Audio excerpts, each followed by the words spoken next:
Bueno, pues muchísimas gracias, lo primero. Gracias, Diego.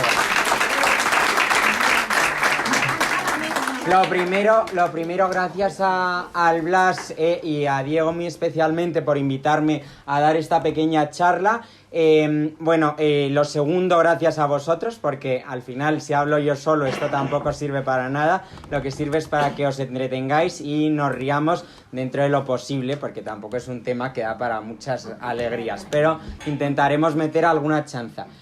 Voy a sentarme, no por nada, sino porque es que si no, no vais a poder ver la pantalla, que creo que es lo más interesante, es los datos que vamos a ir presentando en la pantalla. Entonces, contra mi voluntad, porque me encanta ser el protagonista, pero me voy a sentar en esta ocasión. Bueno, pocos yo creo que, muchos de vosotros sabéis ya lo que es la Quinta de Quitapesares y sobre todo qué es lo que significa. Yo creo que por un lado Quitapesares es un nombre que todos recordamos. Imagino que los que a lo mejor conocéis menos la granja tenéis menos consciencia, pero digamos que en la imaginería popular, en lo que es el imaginario un poco de la gente que ha pasado por estas tierras, era el lugar donde se encerraban las personas que tenían una enfermedad mental grave. De hecho, digamos que era motivo de la broma de turno sobre te vas a ir a Quitapesares o pasas por Quitapesares o se ha escapado de Quitapesares. Bien. Esto era lo que yo, desde mi historia personal, conocía de este lugar, pero recuerdo que de pequeño, pasando por esa carretera de Segovia a La Granja y viceversa, por esa carretera de la que también cortaron unos árboles magníficos, que creo que hubo quien intentó encadenarse, anticipándose un poco a la baronesa Thyssen en el Paseo del Prado. Bueno, pues esos momentos en los que yo pasaba, siempre recuerdo que se me decía que ahí detrás de esos árboles había una finca que hoy era centro psiquiátrico y que había sido de Fernando VII. Y esto siempre se me había quedado en la memoria. A partir de ahí, en agosto de 2019, la verdad es que porque me aburría y porque me gusta hacer un poco de historia local, ya que vengo aquí con asiduidad, me doy cuenta de que es el momento de empezar a investigar qué es eso de Quitapesares, ¿no?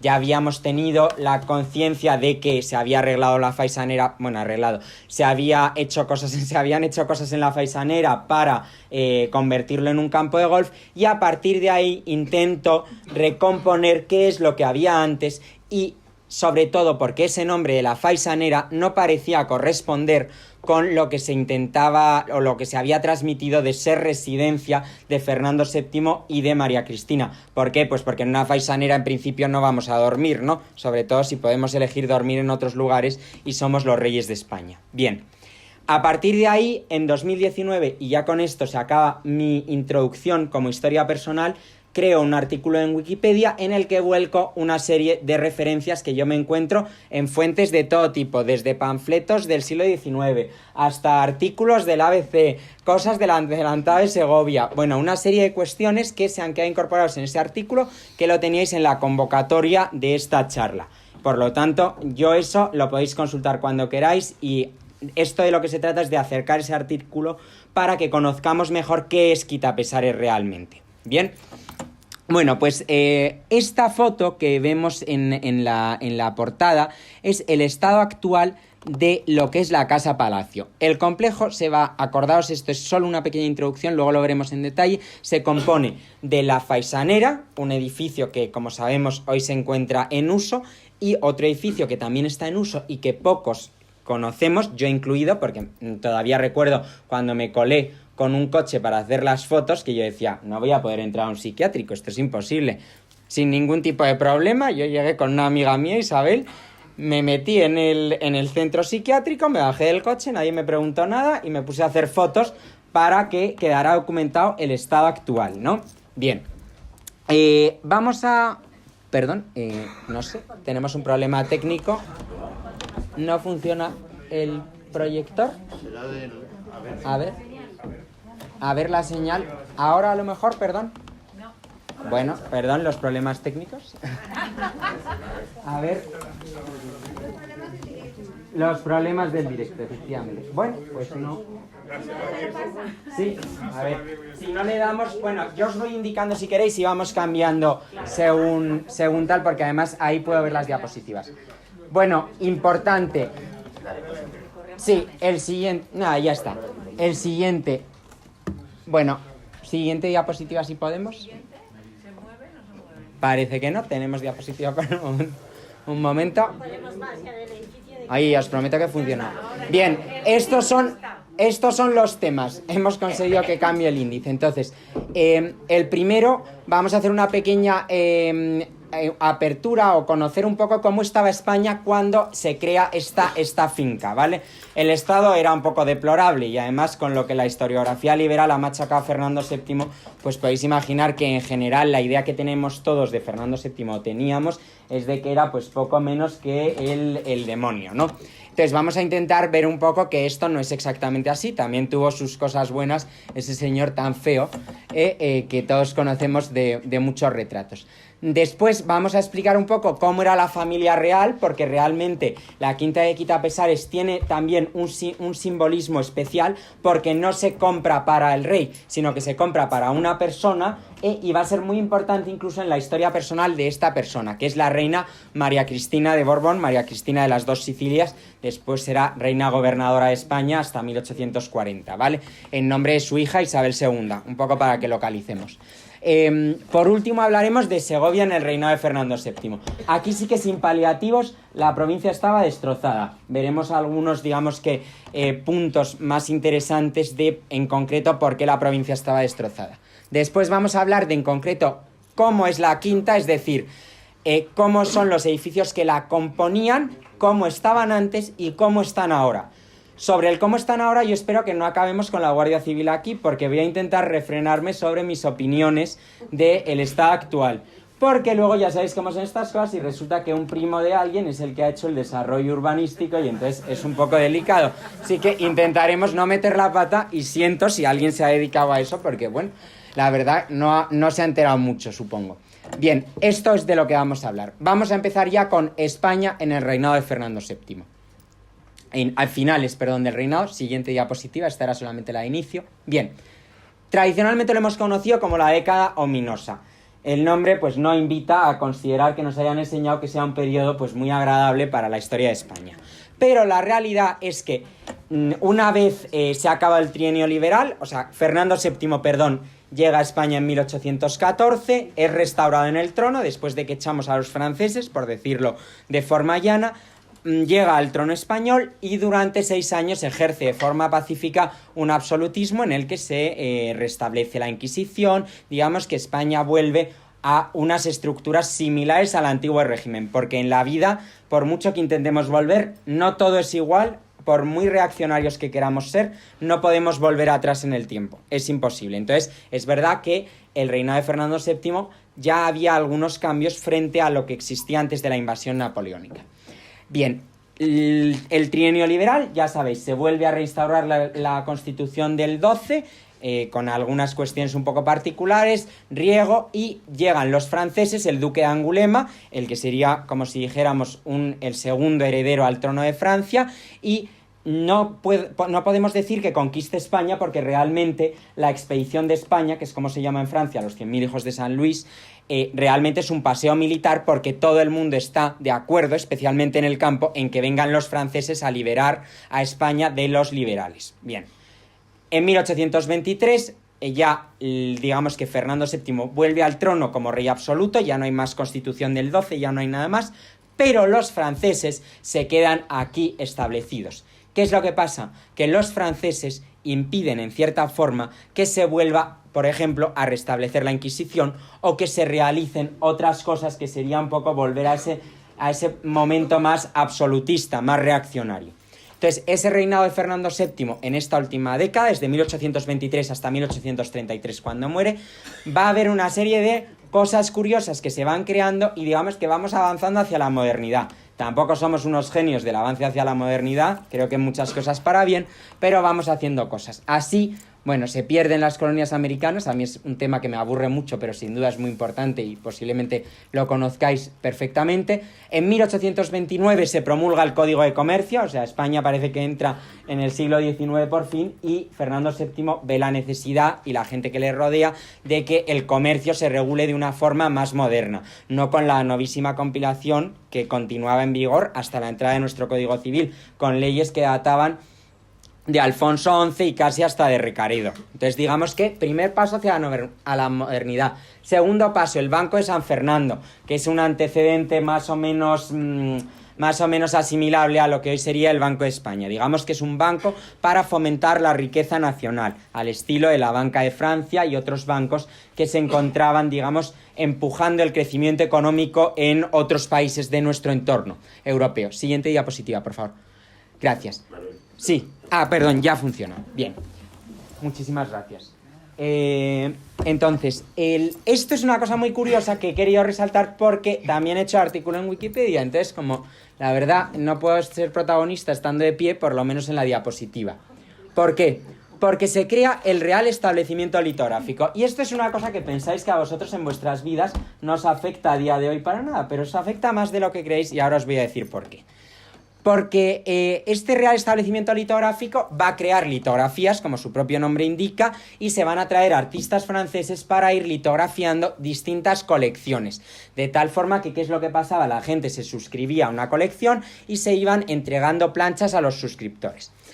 La primera cosa que se litografía es los cuadros del rey de España. Y atención al colección litográfica de cuadros del rey de España. Todos los cuadros que hoy están que estaban entonces ya en el Real Museo de Pintura, eran propiedad privada del monarca, de Fernando VII. Y es él quien da permiso para que se vayan litografiando y esas litografías van a empezar a invadir Europa.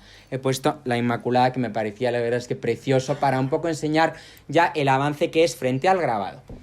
Otra colección, que esta es la que nos afecta más directamente y que hemos visto en todos los portales, porque alguien tuvo la buenísima idea de reproducir, yo creo que en los 90, y tal vez hay alguien que me corrija porque estaba ahí o en ese momento, se hace una colección de las vistas de los sitios reales. Un pintor italiano, Fernando Brambilla, mi padre me ha dicho que hay un corredor de coches que también se llama Brambilla, o sea que debe ser un apellido más común de lo que creemos, va a empezar a pintar una serie de vistas de los sitios reales, de los reales sitios, del Escorial, de la Granja, de Aranjuez, del Palacio Real de Madrid también.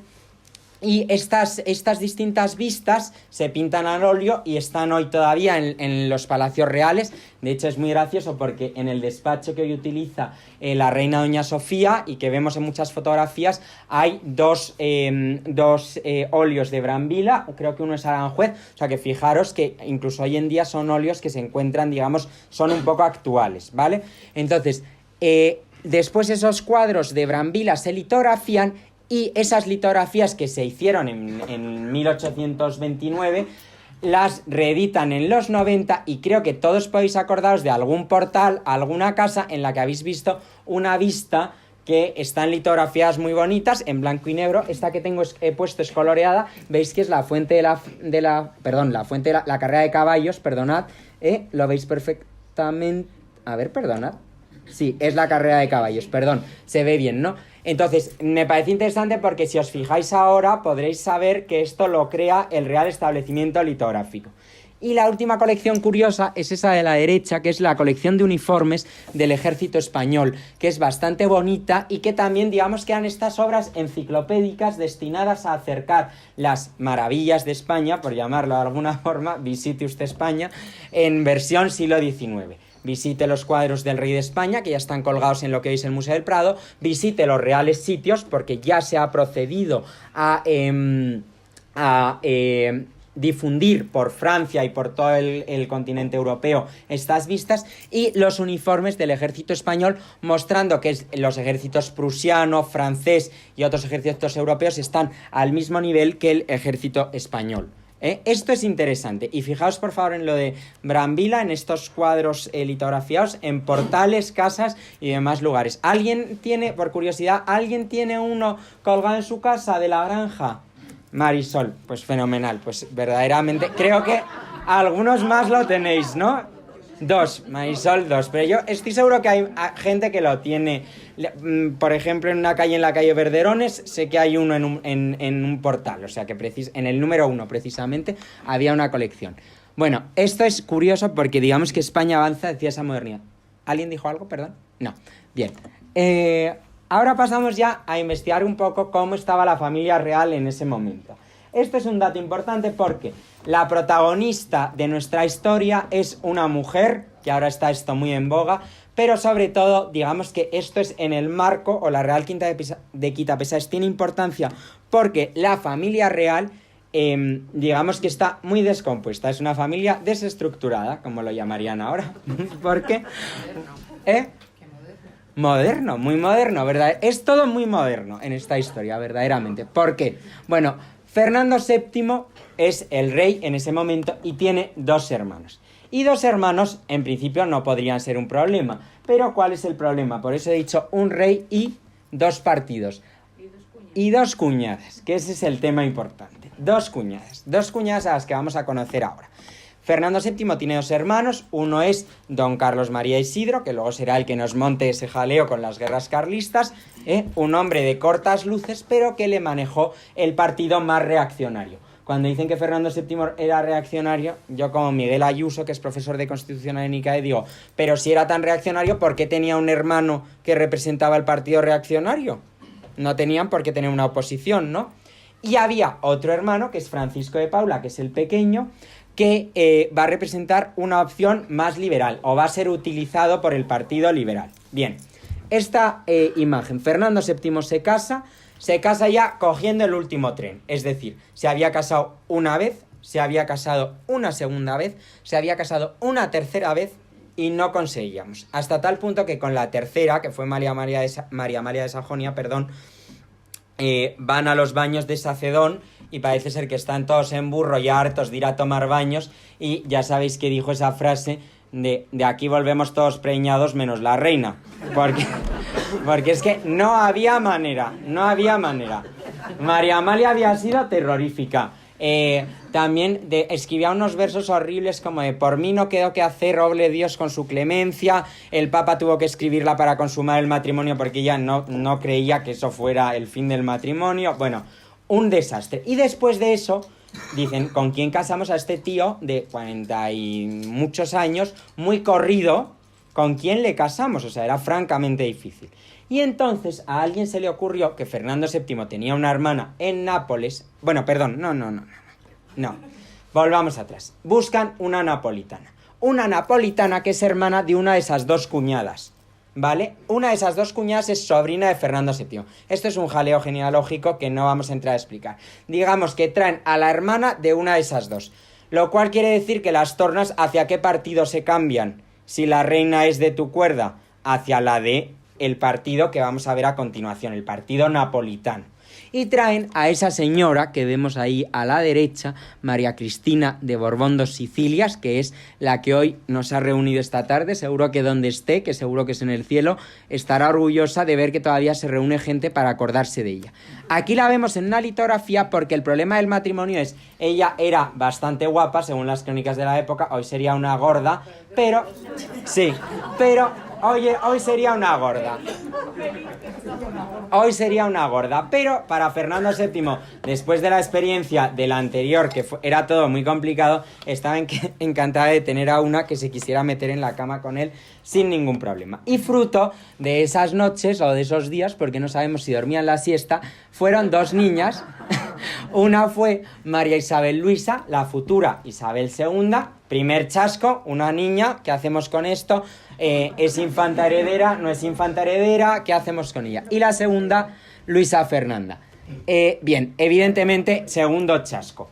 Este grabado os lo he puesto porque este grabado es de cuando solo vivía esa niña que era Isabel II. Pero ahora veremos que cuando muere Fernando VII lo reutilizan, porque en la vida hay que reutilizar, y crean un segundo grabado con esa niña con una coronita, quitan a ese idiota y ponen a la reina niña, que además es muy gracioso porque si os fijáis tiene una coronita que a mí me parece como muy gracioso, de tal forma que aquí nadie puede decir que no es la reina, que quede muy claro. Bien, este es el primer núcleo familiar, ¿bien? Que digamos que se descompone cuando muere Fernando VII. Siguiente núcleo, son los feos, reaccionarios y pues no sé.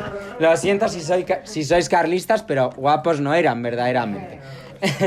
Entonces, aquí tenemos a la primera pareja. Esto era el partido portugués, que era Carlos María Isidro y su mujer, que es María Francisca. El retrato de María Francisca, que está en la Real Academia de Bellas Artes, es muy graciosa, porque tiene a su izquierda un que es bonito. Se puso muy de moda en las listas de boda de Galerías Preciados de finales de los 80. Lo digo porque tenemos uno en casa, esos fanales con flores dentro.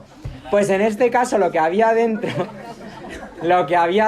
era un loro. ¿Por qué había un loro? Porque María Francisca tenía familiares, la corona portuguesa tenía las posesiones de Brasil y entonces le mandaron esa cosa tan graciosa. Yo siempre digo que en esta imagen no sabemos muy bien quién es el loro, si es ella o es lo que hay dentro del fanal. Pero bueno, y fijaros, una cosa muy graciosa es impresionante los atuendos de las infantas y de la reina. Luego veremos, digamos que otro cuadro de Vicente López Portaña en el que sale la reina María Cristina. Estos son los otros. Son mucho más normales, digamos que tendríamos más simpatía por esta segunda pareja, que es el partido napolitano. El más pequeño de los hijos de Carlos IV, o sea, el hermano pequeño de Fernando VII, que es Francisco de Paula. Le veis con traje civil, no con traje militar, eso ya quiere decir algo. Y la culpable de esa boda que acabamos de ver, de María Cristina de las Dos Sicilias, Luisa Carlota. Esta fue la que pegó a Calomarde, bueno, ya sabéis esa historia que es un poco apócrifa y que luego explicaremos.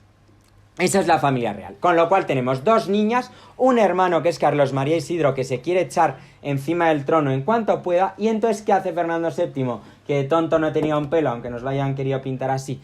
Decide que en 1789, bien, primero, Felipe V había hecho una ley, había hecho una excepción a la ley que regía en España y lo había, digamos que, equiparado a Francia. Entonces solo podían heredar los varones, las hembras quedaban apartadas de la sucesión, salvo casos muy extremos. ¿Qué es lo que hace Carlos IV en las Cortes de 1789? Hace que se retire esa excepción y las hembras puedan heredar el trono si no tienen hermanos varones. Bien, esta decisión, seguramente porque la Revolución Francesa ya había comenzado, se decide que no era prudente publicarla. ¿Y qué es lo que ordena Fernando VII? Ordena sencillamente una cosa tan fácil como publicarla, porque en España, bueno, tenemos una abogada del Estado, con lo cual nos lo puede confirmar, hasta que no se publica, aquí no tenemos nada. Entonces Fernando VII, gracias Marisol, manda publicar... Marisol vamos, estoy encantado con tenerla aquí delante. Entonces manda publicar lo que se llama la pragmática sanción y vuelve a establecerse un orden por el cual esas niñas que hemos visto van a poder ser reinas de España, concretamente primero Isabel II. Pero esto no estaba muy claro porque en esta vida no estábamos en un estado de derecho, si no lo estamos ahora, porque realmente sería discutible, no lo estábamos menos en 1833. ¿Y qué es lo que hace Fernando VII? Dice, pues aquí hacemos una cosa.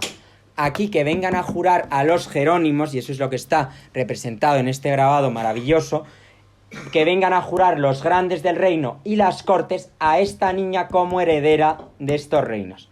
Por supuesto hay gente que no aparece, no hará falta decirlo. Entonces todo celebraciones, todo algaraza, pero hay algunos que no quieren aparecer. Entre ellos, ¿quién creemos que no quiere aparecer?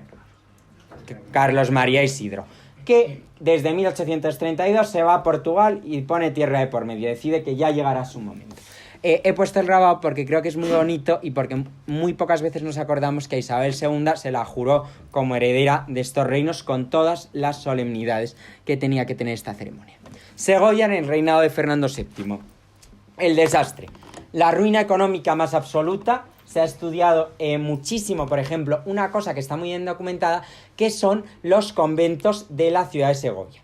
Ha habido una persona, que perdón por no nombrarle porque no me acuerdo quién es, pero básicamente digamos que el número de personas baja, pero lo que baja radicalmente son las rentas. Y eso da idea, las rentas que eran rentas agrícolas, no soy Gonzalo Anes, por tanto no puedo decir mucho más de esto, pero digamos que es un termómetro, como dirían ahora los cursis, de la situación de esa provincia. Lo más interesante de Fernando VII, esa última parte del reinado en Segovia, son dos cosas.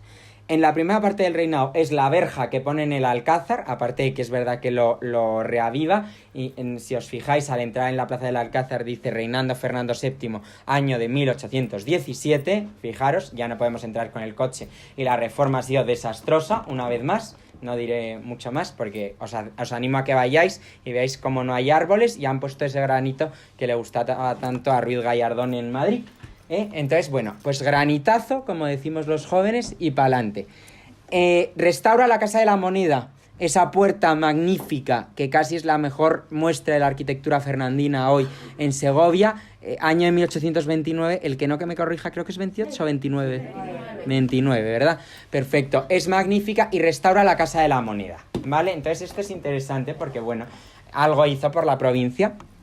Bien, pero en la provincia ocurrió una cosa mucho más interesante y que creo que nunca se ha hablado mucho. En octubre de 1832, es decir, con las dos niñas ya nacidas, Fernando VII cae enfermo, gravísimo, ¿vale? Acordaos, octubre de 1832. Quitapesares, lo vamos a ver luego, lo compran en septiembre del 32. Y en octubre, un mes después, ese despojo humano, porque es que ni siquiera Madrazo ha podido pintarle con buena cara en un cuadro. Aquí se refiere la enfermedad del rey. Vemos al rey, es que os lo intento enseñar, pero veis todos el puntero, ¿no? Aquí está el rey Fernando VII, aquí está María Cristina, ahora volvemos sobre lo que lleva puesto, que es muy interesante, y aquí está un señor que tiene una calle en Madrid y que nadie sabe ni se acuerda de él, que es don Pedro Castelló, que era el médico de cámara de Fernando VII, un señor bastante avanzado a su época, bastante moderno, y que cura a Fernando VII, y Fernando VII sale de esta enfermedad.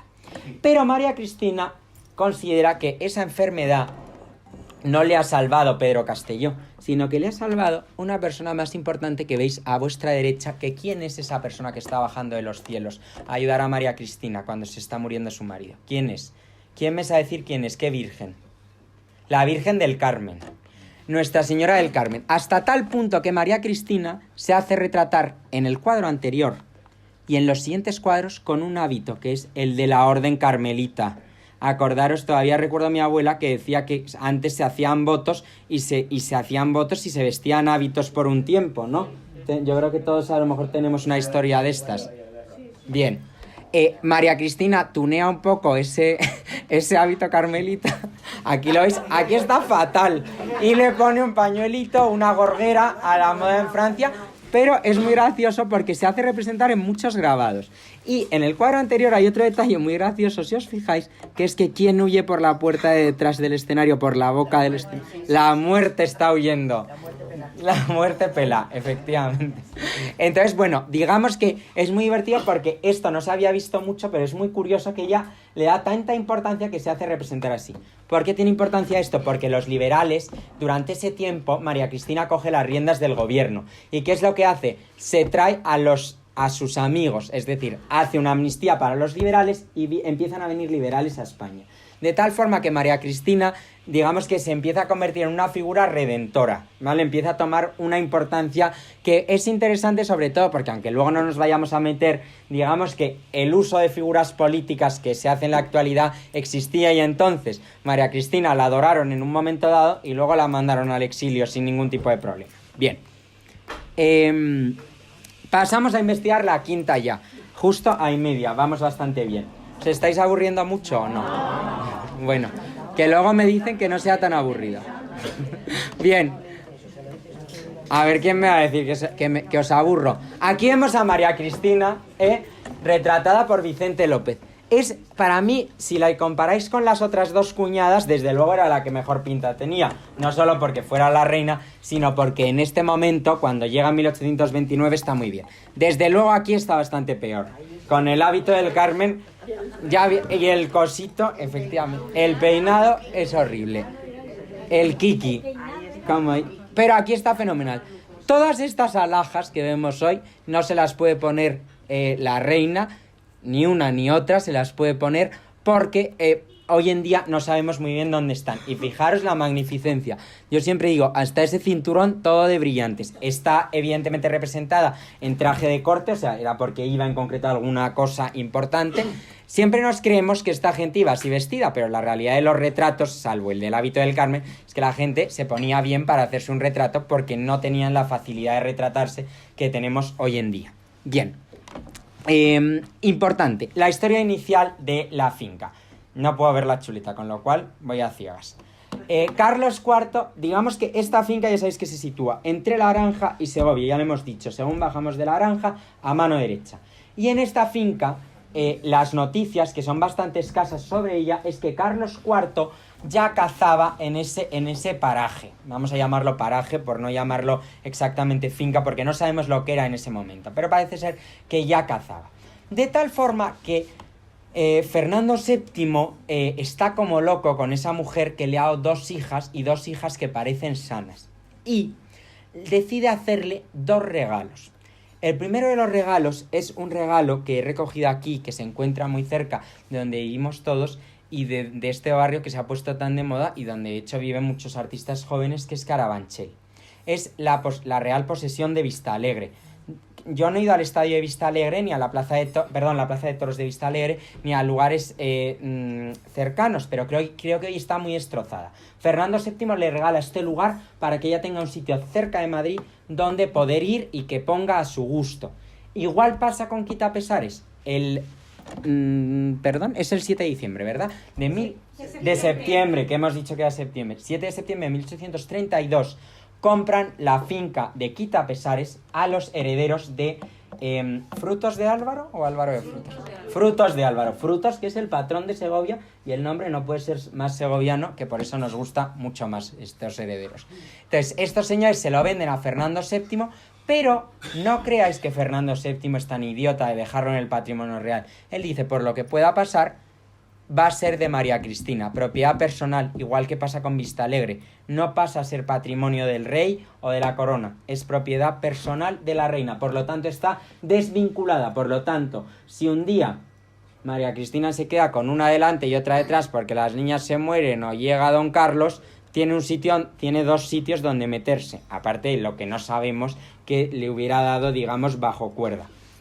Bien, este era uno de los mayores miedos de la época. Acordaos que cuando se muere Bárbara de Braganza, que muere antes de Fernando VI, se encuentra en su cuarto lleno de billetes, alhajas, manda a construir Santa Bárbara y lo que hoy es el Tribunal Supremo para poderse retirar ahí durante su viudez, porque estas princesas, si no aseguraban una sucesión, estaban en pelotas, con perdón. O sea, es decir, estabas a merced de lo que te quisieran dar, porque posiblemente la dote que tú aportabas al matrimonio no te la podían devolver. Entonces esto es importante, porque esto hace que María Cristina lo vaya a ver como algo suyo, personal, igual que pasa con Vistalegre. Bien, es interesante también, que María Cristina se fija, estos lugares, tanto Vistalegre como Quitapesares, se fija en lo que había visto en su infancia en Nápoles, que eran, en Nápoles, en la Campania napolitana, hay una serie de palacios, un complejo muy amplio de palacios, entre los que se encuentra este que he puesto en la litografía, una litografía de un alemán, por cierto, que es curioso, es una litografía del Real Sitio de Persano. Si lo veis, es un real sitio que en realidad el jardín no es un jardín, es el propio campo prácticamente. El palacio no es excesivamente grande y además los caminos están descuidados. Digamos que todo tiene un ambiente bucólico ya muy conectado con ese romanticismo que empezaba. Esto era Nápoles a principios del siglo XIX, sitios donde María Cristina posiblemente pasara parte de su juventud, de su niñez. Por eso Quitapesares tiende a parecerse a esos lugares, aparte de que tampoco teníamos mucho dinero, con lo cual esto era lo que había. Gracias a Dios, pues ella, como se había criado en sitios similares, no le pareció tan mal. Bien. Esto es lo que es la Real Quinta de Quitapesares. El nombre de quinta es totalmente aleatorio, es porque en una época se llamó así, pero también se ha llamado Real Posesión de Quitapesares o Quitapesares sin nada más. Por supuesto, cuando la compran no se llama Quitapesares, no era la finca que tenía el Frutos de Álvaro pues que era un señor rico de Segovia y donde irían sus hijos como mucho, o sea, es decir, no era ni siquiera una tierra de labranza, era una especie como de finca pues de recreo, de caza, no sabemos muy bien. Y en ese momento se empieza a llamar Quitapesares. Bien, en el mapa señalo, por aquí vendríamos de La Granja, por esa esquina, perdón porque no te quiero meter en el ojo. No, al contrario.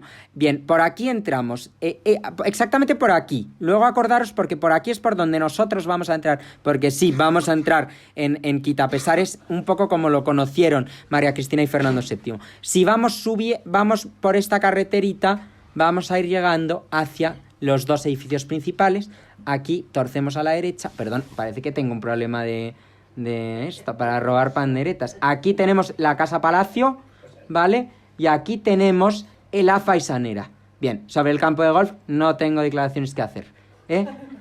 Bien, y esta es la carretera, ¿eh? Aquí estaría el psiquiátrico, por aquí entráis al psiquiátrico, cuando os aburráis un día, si queréis experiencias nuevas, podéis intentar entrar, que os van a dejar, os bajáis y os aseguro que no os van a cuchillar ni nada. O sea que desde aquí os invito a que pasáis por aquí, esto es yendo a Palazuelos, la carretera a Palazuelos, y se entra. Bien, no se ingresan, tampoco, que algunos a lo mejor lo necesitamos.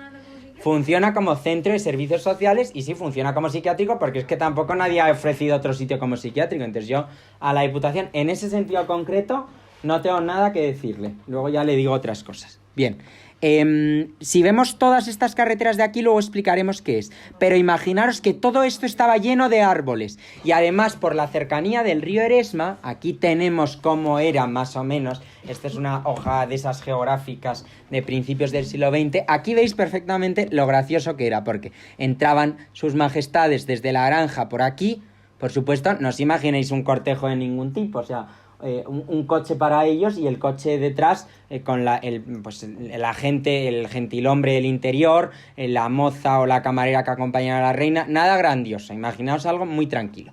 Entraban por, como hemos dicho, por este caminito y llegaban a este cruce, fijaros en este cruce para la foto siguiente, y llegaban a la Casa Palacio. Aquí estaba la Faisanera y veis que se marca aquí en línea discontinua, y el que sea geógrafo o ingeniero se lo sabrá mejor, pero eso quiere decir que hay un cauce de agua que no es regular, es decir, que no es un río que de forma perenne tenga agua. Bien, ¿por qué es interesante esto? Bueno, pues porque si veis cómo es ahora el perímetro de la finca, volvamos a la foto anterior, perdón, sí, y a la siguiente es exactamente el mismo.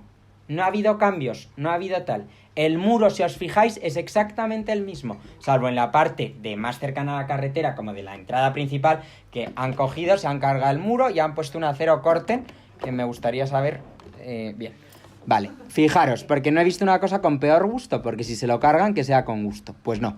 Bien, ese riachuelillo de cauce irregular es porque se desvió agua del río Eresma para que hubiera un canal, o sea, una especie de riachuelo que pasaba por la finca. Fijaos qué gracia. No creo que fuera tan grande como para tener unas falúas, pero digamos que era una forma más de darle un aliciente, digamos que estas fincas se parecen mucho a un parque de atracciones porque al final iban a pasar el día. No tenemos constancia escrita de que se durmiera ahí. Posiblemente simplemente se fuera a pasar la tarde o a pasar el día. Bien. Siguiente fotografía. Esto es el estado actual. No nos vamos a fijar en el estado actual. Vamos a fijarnos en... Veis perfectamente aquí el edificio, ¿verdad? La Casa Palacio. El edificio principal. ¿No lo veis? Ah, perdón. Que había oído un no. Esto es la torre, que ahora la vamos a ver. Y aquí tenemos lo que es la crujía principal. Perdón los arquitectos que no les rechinen los oídos porque... ¿Es crujía el término correcto? ¿El ala principal? Bien, parece que he oído una corrección, o sea que bien. Esto sería, ¿vale? Y por aquí tenemos la Faisanera. Olvidaros de esto, ¿vale? Porque en realidad fijaros en que tiene 4 torres y un patio en medio. Fin. No necesitamos saber nada más de todo esto. Ahora, perdón. Ahora pasamos a... Esperaros un momento. ¿Estoy avanzando? Ah, perdón, ¿se ha ido hacia atrás? No, ya está. Ahora entra... Bueno, pues avanza porque no quiero que no puedan ver, mamá. Bien. Esto es la puerta, porque yo ya me lo sé. Esta es la puerta principal. Por aquí vamos a entrar. Esta puerta es la que os he señalado que está viniendo de la granja. Esta es una foto de este verano, que me fui con Pater a hacer fotos y esta es la fotografía. Zarzas, pero se ve que el tiempo no ha podido borrar que verdaderamente era una entrada bastante importante, con una sillería de granito a los lados, está bastante bien formada y no han podido destruirla. Y la reja todavía es la original. O sea, fijaros ya la importancia que el tiempo no ha podido destruir esto. Y por aquí encauzamos o cogemos esa avenida principal que hemos visto, digamos que dirección Segovia, ¿vale? Lo veis perfectamente. Esa avenida principal, fijaros los árboles, la magnitud que tenían los árboles que tenía la Real Posesión.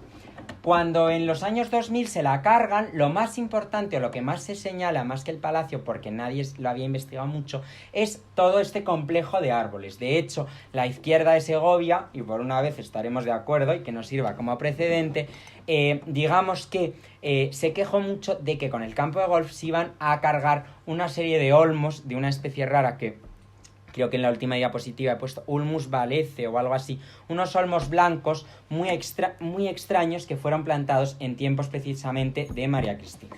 Bien, vamos por la avenida principal, nos imaginamos con el coche de caballo y con María Cristina y Fernando VII, y hemos torcido a la derecha y llegamos a la Casa Palacio. Pero antes de esto, para que veáis que como en el principio de Manderley el tiempo o la naturaleza vuelve siempre a lo que era suyo, veis que esa esquina que os he señalado, esa esquina que veis aquí, esta esquina, la veis, ¿verdad? Ese cruce de caminos continúa, porque creo que se puede apreciar perfectamente el camino. ¿Lo veis?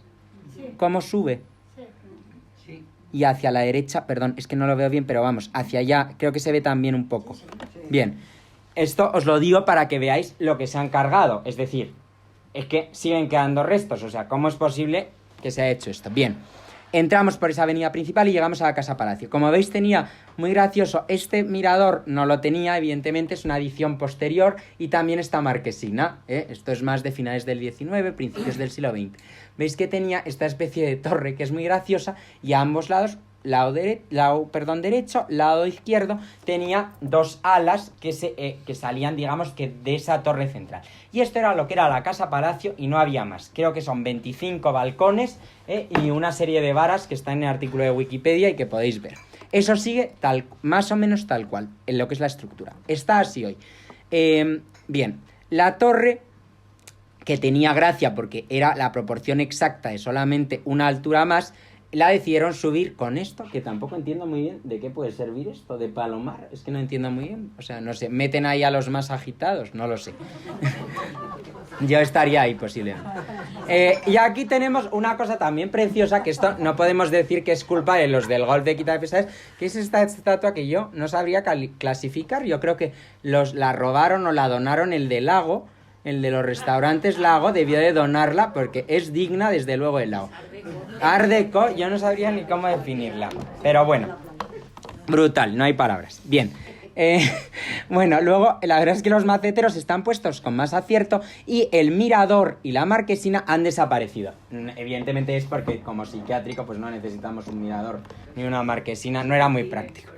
Y vamos a ver, luego está esto de cómo está ahora, yo lo he denominado de una forma muy graciosa porque lo único que queda de la época son las rejas de los balcones y evidentemente esta entrada. Las rejas de los balcones son las mismas. Ay, perdón. Ahora, bien, esto es la imagen de cómo estaba. Bien, esta es la imagen que yo digo de la desolación total. Porque esta fotografía es de 1940.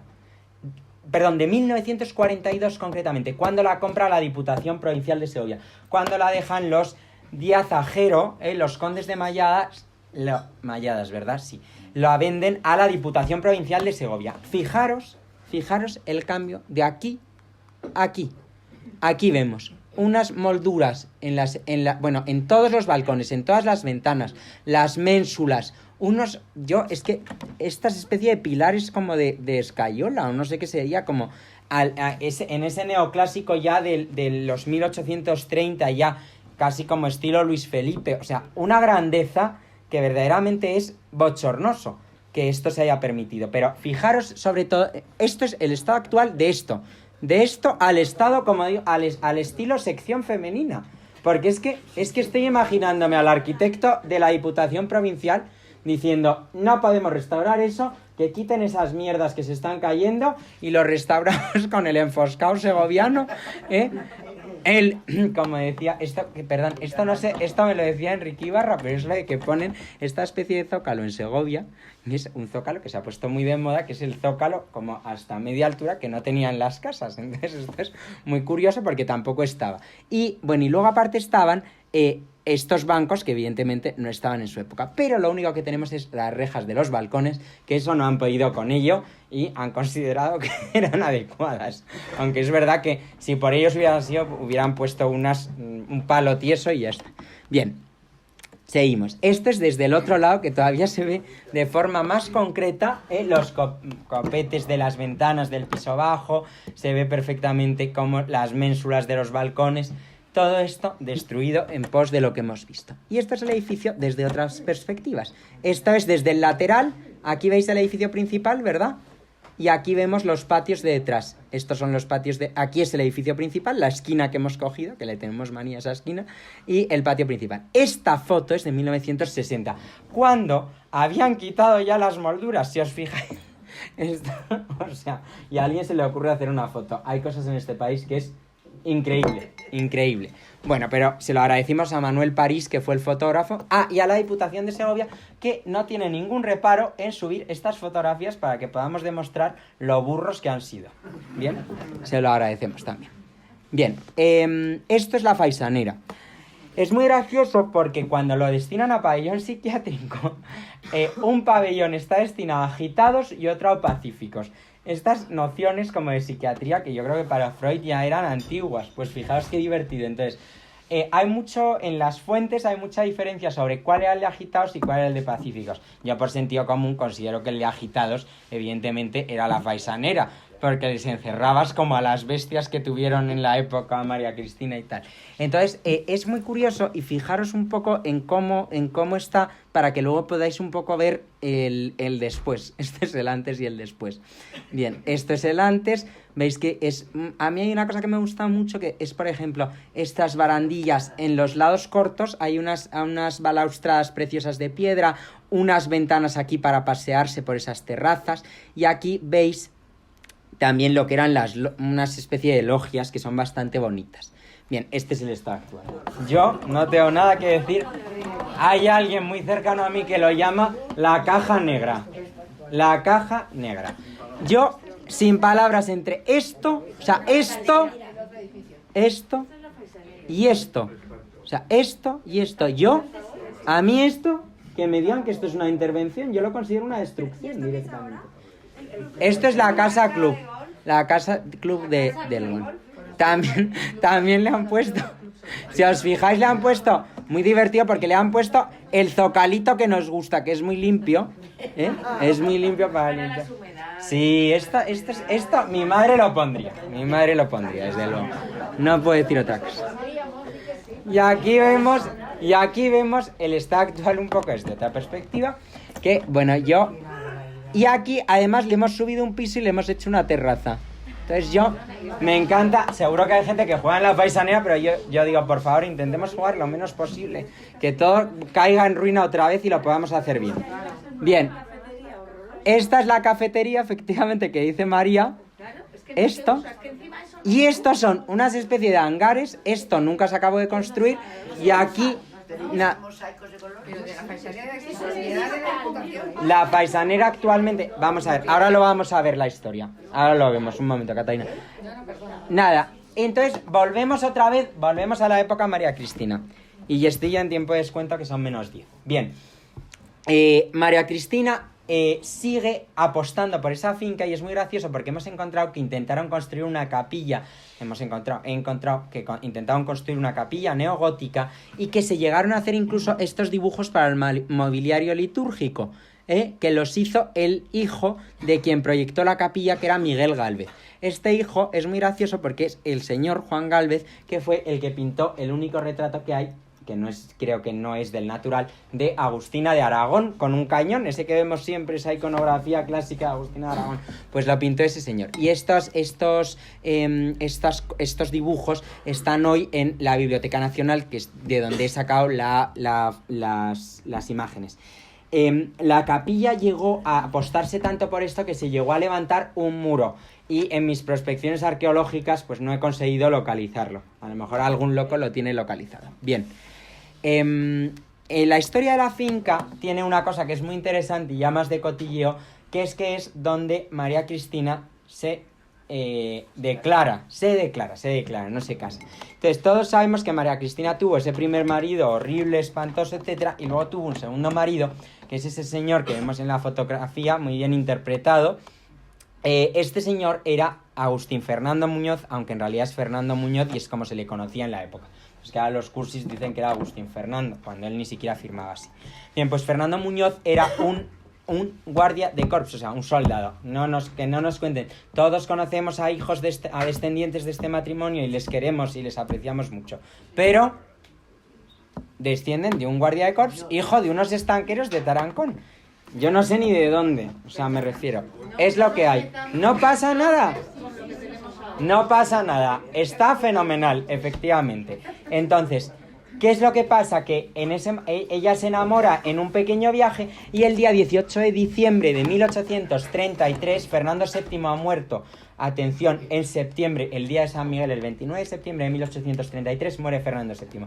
Y 2 meses después, esta señora que tiene 2 hijas, a su cuñado en contra y medio país en contra, porque la realidad era esa, es decir, la gente del campo no estaba a favor de la monarquía de María Cristina, solo se le ocurre en su juventud enamorarse de un guardia de corps y se declara en la quinta de Quitapesares. Bien, esto es más motivo de sálvame que de otra cosa, porque realmente no hay fuentes que nos demuestren qué es lo que pasó, pero hay un panfleto muy divertido que hacen cuando ya echan a la reina gobernadora, que es de cómo se producen las cosas. Entonces, parece ser que en un viaje a la granja, ella ya se ha fijado en este señor, en este guardia de corps, y decide que viajan a la granja pese a quien le pese. Atención a las fechas para realizar un viaje a la granja en 1833, en pleno mes de diciembre. Bien, el día 17 sale de Madrid la reina Cristina hacia la granja, acompañado por una pequeña parte del personal palatino y por este señor, por este guardia de corps. Y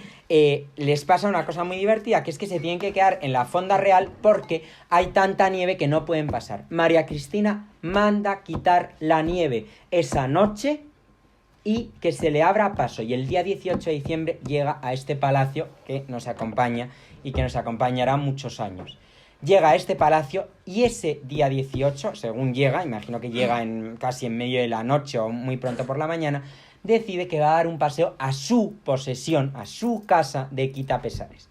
Y en esa casa van otras 2 personas, uno es el marqués de Herrera y otro es otro señor. Y a estos señores... son otros, perdonad, me estoy equivocando con los testigos de la boda. Son otros señores. Estos señores van 3 personas y María Cristina. Pues digamos que ella consigue montárselo de tal forma que se queda a solas con Fernando Muñoz, porque manda a la casa palacio a uno de ellos para que coja no sé qué. Y en ese momento María Cristina se declara. Por supuesto, una persona de es que explicar esto en el mundo actual en el que vivimos y con la situación que tenemos en las coronas europeas es estúpido, ¿no?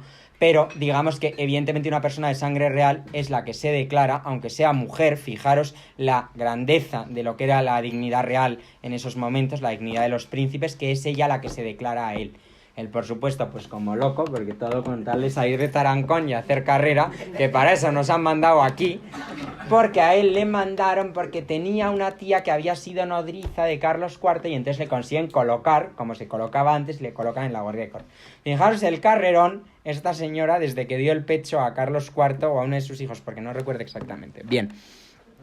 Continuamos con Sálvame Deluxe de hoy. Entonces, después de esto, ¿qué es lo que ocurre? Que pasan 10 días. Y en esos 10 días, evidentemente, esto no lo pueden decir abiertamente, porque María Cristina es reina gobernadora y todo el mundo tiene muy claro que si vuelve a contraer matrimonio, igual que cualquier viuda de su época, pierde todo lo que tenía en la viudedad, incluido, por supuesto, o con más razón, el gobierno del reino, porque se puede ver afectado por ese nuevo matrimonio. Es decir, es bastante lógico, es una forma de asegurar esa independencia. Bien, se casa el 28 de diciembre, o sea, digamos que le pide, porque le pide ya él el 18 de diciembre, y el 28 se casan en el Palacio Real. Les casa un tío de Fernando Muñoz, que era cura y que vivía en una callejuela que se llama la Callejuela de Ita, que yo no sé si continúa existiendo en Madrid. ¿Alguien le suena? No particularmente. Pues ese cura estaba viviendo en esa callecita porque no tenía un beneficio eclesiástico, digamos que no tenía medio de ganarse la vida. Alguien le va a buscar y le dice, tienes que casar a tu sobrino. Y nadie quiere dar la licencia para ese matrimonio porque ahí se necesitaba una licencia eclesiástica. Entonces consiguen machacar al nuncio del Papa de tal forma que el nuncio da un rescripto, una esquela en el que lo autoriza en nombre del pontífice. Y en la noche del 28 de diciembre se casan estos señores. No hará falta decir que a los 11 meses María Cristina da luz al primero de los 7 o 8 hijos que tiene con este señor, con Fernando Muñoz. El matrimonio, por supuesto, continúa siendo secreto, aunque es evidente que cada vez, según pasan los años de su regencia, se va sabiendo más que esta señora está embarazada. Entre medias de esta declaración de amor, la boda, etcétera... Perdón, porque vamos a ver, porque lo oculta, porque la moda de la época, volvamos a los retratos, permitían la moda de la época. Para empezar, tened en cuenta que las mujeres, perdón, es que no me puedo ir tan atrás, las mujeres vivían una vida mucho más retirada, como dirían en los pueblos de Segovia, hacían una vida mucho más retirada que los hombres en la época, más aún una viuda, y una viuda con 2 hijos con más razón. Si además le añadimos que la moda de la época, todavía el talle imperio no había acabado de bajar, permitía que la reina pudiera ocultar su Además, como era gorda, pues ya no sabíamos exactamente a qué correspondía cada cosa. El producto, ella se retiraba como una viuda a Quitapesares, a Aranjuez, a los sitios reales que convinieran, y con esa red que le daba Tarancón, porque ella al final es una extranjera en la corte, pero los de Tarancón están encantados, y entonces manda a su suegro, al de Tarancón le manda a París. En París está el tío de la reina, Luis Felipe de Francia, que está casado con María Amalia de las 2 Sicilias, les van mandando como vía expresa a París. Mandan a los niños, pare a París, y los de Tarancón haciendo de correo. Esto no se lo podemos mandar. Yo tengo amigos descendientes que no se les puede mandar esto ya después de esto. Bien, y digamos que él coge onda, como diríamos actualmente, y ya le vemos muy bien retratado aquí. Entonces, fijaros la importancia de Quitapesares. Después de estas declaraciones, boda, etcétera, en el 33, Quitapesares se incendia y la reina gobernadora manda enseguida reconstruirlo. No sabemos si esas molduras son fruto de esa segunda reconstrucción, pero lo que sí sabemos es que a pesar de ese incendio, lo quiere reconstruir. Esto es donde ya empezamos la historia posterior, que no tiene excesivo interés. ¿Pero se incendia en el mismo diciembre? En ese diciembre se incendia, o sea, es como increíble. Pero ese mismo diciembre, entre el 18 y el 31, la noticia es que se incendia. Se incendia y después de eso el palacio se restaura. Y a partir de entonces lo que va a servir es como una pieza más en el juego de intereses económicos de María Cristina. María Cristina se va a España en 1840. Como sabemos, el príncipe de Vergara, duque de la Victoria, el general Espartero, toma la regencia hasta el año 43. Digamos que los moderados quedan expulsados del poder, entran los exaltados, mismas luchas de poder porque la historia se repite y no hay más. ¿Y qué es lo que pasa? Que la finca lo que va a servir es para cuando se casa la segunda de sus hijas se casan a la vez, tanto Isabel II como Luisa Fernanda se casan a la vez. En esa boda, evidentemente, la primera lleva la corona de España, no hay que dotarla de nada, pero a la segunda sí que hay que dotarla, porque se casa con un hijo de Luis Felipe. Luis Felipe es rey de Francia, está en el trono todavía, 1846, y ella va a ir a vivir a la corte francesa, por lo cual hay que dotarle, hay que darle algo. ¿Y qué es lo que le da? Pues entre otras cosas le da quitapesares. Por lo tanto, quitapesares pasa a ser un bien total de Luisa Fernanda. Y Luisa Fernanda va, no con su cuerpecito gentil, sino con su cuerpecito gentil, una cantidad inmensa de alhajas y de dinero depositada en la banca Rothschild. Esto está publicado en 1845 y se va a París. ¿Qué es lo que pasa? Que a Luis Felipe le pegan una patada en el culo, que se lo merecía porque él mismo había usurpado el trono, en 1848. Y Luisa Fernanda tenemos que volver y ahí tenemos que vivir con lo que había llevado la niña del cuerpecito gentil. Entonces, ¿qué es lo que pasa? Llegan a Madrid y en Madrid ven que el Orleans se está liándola mucho, por decirlo en palabras llanas, que algunos ya os estáis durmiendo, y se van a Sevilla. En Sevilla forman corte y digamos que es una forma de no tenerles en Madrid enredando. ¿Qué es lo que pasa? Que Montpensier, que se convierte en un águila, digamos, de los negocios y le gusta hacer explotaciones agrícolas modelo, todos conocemos las propiedades de los Montpensier en Sanlúcar, en el Palacio de Hernán Cortés, el tío Alfonso se lo sabrá. ¿Dónde tenían el Palacio de Hernán Cortés? Pues en otra zona cercana, no sé si es Villamanrique de la Condesa también. Bueno, distintas casas van comprando, por lo cual a Montpensier pues no le interesa tener a 600 kilómetros una finca que le está costando dinero y que no le produce nada, porque es verdad que era una finca de recreo.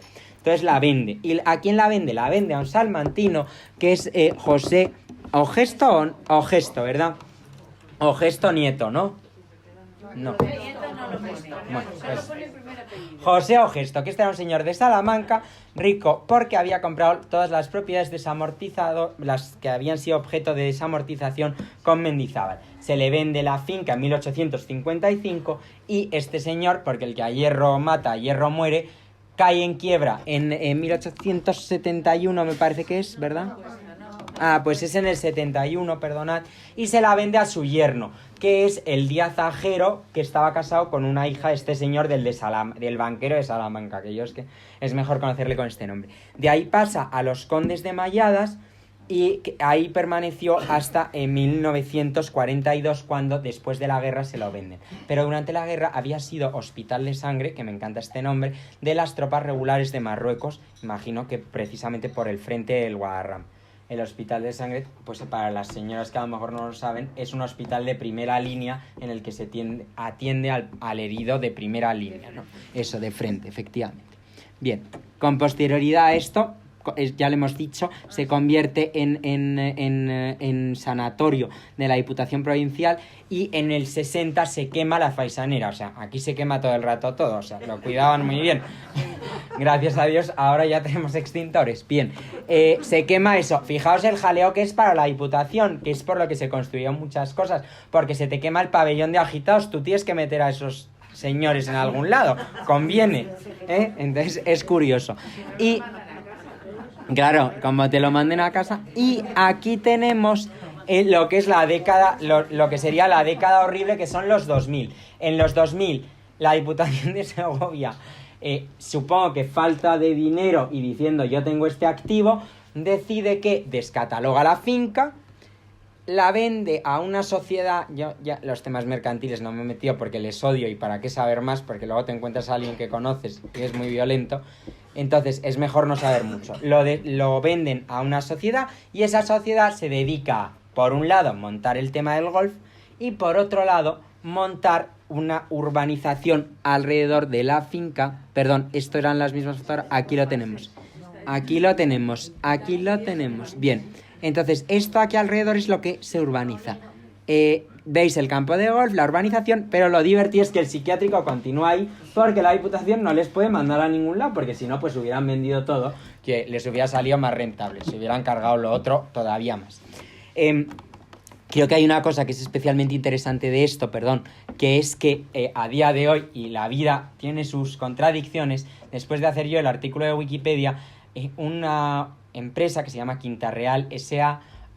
ha utilizado la información que yo puse en el artículo de Wikipedia para vender esas parcelitas donde supongo que los constructores se podrán comprar sus casitas y hacerse los chaletes en el mismo sitio donde vivían María Cristina y Fernando VII, si nadie lo remedia. Yo he escrito a Hispania Nostra, doy esta conferencia también para levantar un poco esto tiene marcha atrás, porque con quitar las tonterías que han hecho en el edificio de la Faisanera y que sea una casa club con gusto y bien puesta, estaría bien. Pero bueno, el campo de golf ya no podemos hacer nada. Entonces, es curioso en ese sentido que la vida a veces sacas cosas y tal. Veremos quién se compra la parcela. Espero que no seáis ninguno de vosotros, porque no tendréis mi simpatía. ¿Alguien se la ha comprado? Bien. Cualquiera lo dice. Aquí, bueno, preguntas si hay alguna. He puesto este retrato de Isabel II y Luisa Fernanda, efectivamente las hermanitas, en ese periodo de antes de casarse, que es de Esquivel, que también pues ha pintado a muchas personas y es bastante gracioso, muy cursi, pero son las niñas antes de casarse. Me imagino que esto, digamos que era como que tuvieran un último recuerdo. ¿Alguna pregunta para este pesado? Ninguna. Esa información Bueno, pues sí, Catalina. A ver, un momento, por favor, que hay preguntas. Un segundo solo. El nombre de la Faisanera. El nombre de la Faisanera es La Faisanera, lo que después se convirtió en Pabellón de Agitados. Pero Faisanera porque en su momento Era un recinto donde se guardaban no faisanes como teníamos pensado, que posiblemente también, sino que se guardaban ciervos, se guardaban bestias, se guardaban, digamos que animales que permitían que la finca fuera de placer. No tenemos noticia de que se cazara, pero muy posiblemente hubiera pues un cercado. Tenemos ahí a Andrés Mochales, habría un cercado de venados o algún tipo de tema cinegético. Cazaba Carlos IV en su momento, pero luego no tenemos constancia de que se cazara. He puesto una imagen aquí que me parece muy divertida porque son los fundadores, los compradores, que son María Cristina y Fernando VII, paseando en un jardín que no es el de Quitapesares, es un jardín inventado italianizante, pero me parece muy bonito porque expresa un poco la idea que tenían ellos de Quitapesares, que era vender esa monarquía más tradicional, más moderna, más burguesa. Fernando VII va con un frac como cualquier burguesito y con la señora a pasear, pero el toisón que no falte. Muchas gracias.